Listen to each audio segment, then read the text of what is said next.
thinking from an operational perspective, what is the reasoning behind having some RPC connections be free on some networks, and maybe on the long tail networks they are not free? Why charge for those and not for others? Well, I think the question is in any service, because we've gotten used to this idea with the internet of, oh, it's free. It's free to use Facebook. It's free to use Twitter. Well, it was free, sort of. These platforms have been free to the users, but somebody was always paying for that. And the question became, who is paying and how? As we've seen with most of the social media platforms, advertising and marketing dollars were who were actually paying, and that's who the customers are, not the actual users of the platform itself. So with RPC, when you think about things like MetaMask, right? The default provider for MetaMask is Infura. If you've never used MetaMask before and you install it to start engaging with DeFi, you're going to be using Infura, and you probably won't even be aware of that.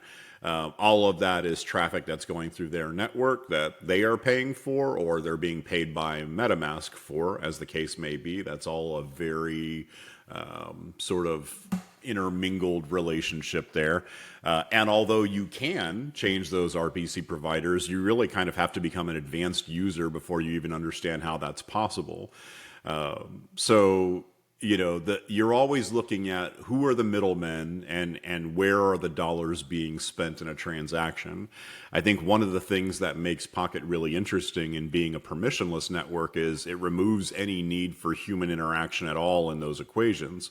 If you acquire Pocket and you stake it on the network for throughput, that's it. The network itself is what's handling the cost of those transactions through burning of your stake.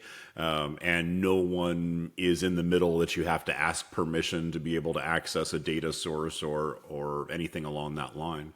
And so a lot of times now when I'm looking at the ability to use any data type as part of a transaction on Pocket Network, some of the things that I'm thinking about are how can we build completely decentralized chat clients that can use networks like Pocket to have a fully uncensorable communications network? How do you stand up to government communication interference? How do you organize resistance in countries that are, fighting for freedom, so to speak? These kinds of questions are solvable using decentralized technologies like this when we move beyond just a simple RPC request. And so I think that, Pocket invented the decentralized RPC space. They were the first ones out there to do this, to prove out the market, to show that it was possible. And again, Pocket is now another 0 to 1 company in creating the world's first and only fully permissionless, decentralized open data platform. And that takes us way beyond looking up how much ETH is in your wallet. That is any form of data communication back and forth.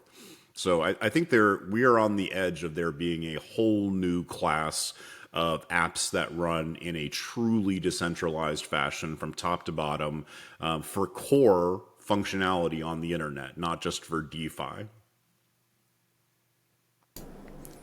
So basically, it's the client who decides whether to require a DeFi user or anyone who wants to use the RPC connection to charge them for it.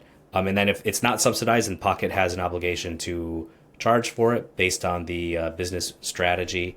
And if not, then that's just the way the cookie crumbles for some people.